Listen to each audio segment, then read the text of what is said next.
Hola compañeros y maestros, yo soy Eric Alejandro Rochadino. Este es mi video explicativo sobre la unidad 6 de ingresos del Estado del tema 4.1, diversas clasificaciones. Pues primero que nada hablaré de qué son los ingresos. Pues entendemos por ingresos a todas las ganancias que se suman al conjunto total del presupuesto de una entidad, ya sea pública o privada, individual o grupal.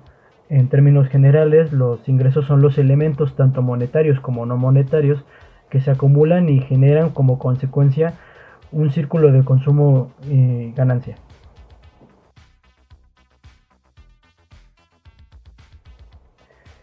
Y bueno, según la ley de ingresos, el Estado mexicano requiere de ingresos para satisfacer las necesidades de la sociedad a través del gasto público, para lo cual es importante detallar qué tipos de ingresos son los que el Estado puede obtener. Existen diversas maneras de clasificar los ingresos del Estado, en originarios y derivados, de derecho público y de derecho privado, y de ordinarios y extraordinarios, entre muchos otros más. Voy a tratar de mencionar los más destacables. Bueno, primero que nada tenemos los ingresos según la doctrina. Entre ellos tenemos los ingresos derivados, que son los que obtiene el Estado en ejercicio de su soberanía, la cual se establece en la Constitución Política de los Estados Unidos Mexicanos, como el caso de los tributos.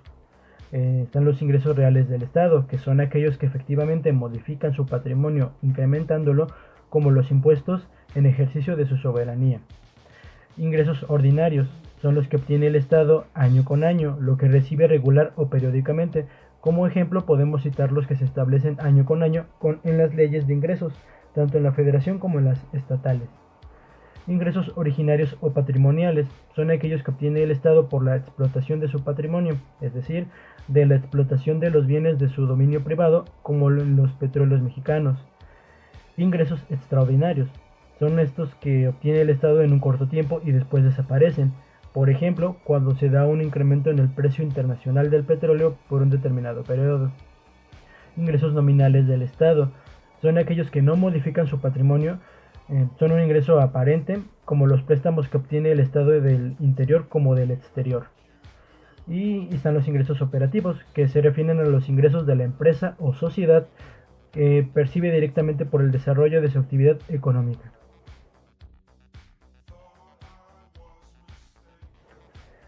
Ahora, de acuerdo con la ley de ingresos, destacan tres grupos de tipos de ingresos y son los siguientes, que son los tributarios, los patrimoniales y los financieros.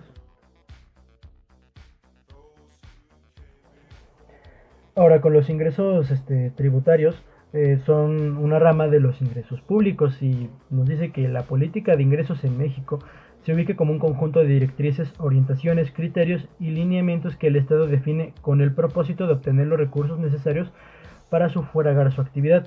Esto nos quiere decir que los ingresos públicos son, igualmente como ya se mencionó, esa cantidad monetaria que recibe el Estado de fines públicos para fines públicos.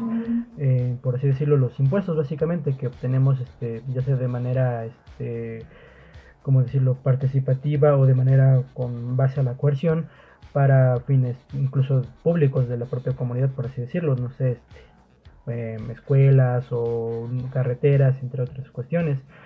Bueno, hablando de los ingresos tributarios, se dividen entre tributarios y no tributarios. Los ingresos tributarios son los ingresos obtenidos por parte de la recaudación impositiva, es decir, los que no presentan una contraprestación y son establecidos con características de coerción e imposición. Luego están los no tributarios, que son aquellos que el gobierno federal obtiene como contraprestación por un servicio público, como los derechos, por el uso de los bienes de dominio público o privado, productos, así como la aplicación de multas, recargos y otros ingresos señalados de la LIF y que son denominados aprovechamientos. Ahora, con los ingresos patrimoniales son aquellos que proceden de la explotación de los bienes que constituyen el patrimonio de los entes públicos, pudiendo calificarse como bienes de dominio o uso público. Además, se rigen por el derecho privado. Entre ellos destacan los bienes patrimoniales y de dominio público a nivel estatal, los bienes patrimoniales y de dominio público a nivel autonómico y los bienes patrimoniales de dominio público a nivel local.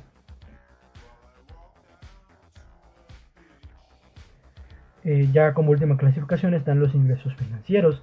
Los ingresos financieros son aquellos que, independientemente de los aportes que hacen los socios para constituir el capital de la empresa, son capaces de generar un rendimiento para la misma.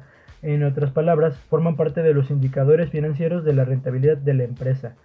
Se derivan de las inversiones que realiza la empresa con el fin de obtener algún beneficio, como por ejemplo, inversiones en otras empresas que generen dividendos. En conclusión, se puede decir que existen muchas clasificaciones y subcategorías de los ingresos. Esto es muy útil, ya que como tal al Estado le conviene no depender de un solo tipo de ingreso en caso de que éste se cancele o no genere pues, ganancias. Obviamente pues es muy importante que tenga diferentes tipos de ingresos porque son para el Estado y son para la comunidad, para la sociedad, para el propio Estado, para que se mantenga por sí mismo y no dependa de otros países o así por así decirlo. De la misma manera, se puede decir que también es muy útil que haya diferentes tipos de ingresos, ya que se puede asignar esos tipos de ganancias a diferentes tipos de tareas, objetivos o, ¿cómo decirlo?, planes que tenga el Estado para diferentes usos, se puede decir, ya sea para construcciones públicas o para inversiones a largo plazo, para tener un dinero en caso de que estén en momentos de crisis. Así que se puede decir que los ingresos son muy útiles y es muy bueno que existan muchas subcategorías. Y bueno, eso sería todo.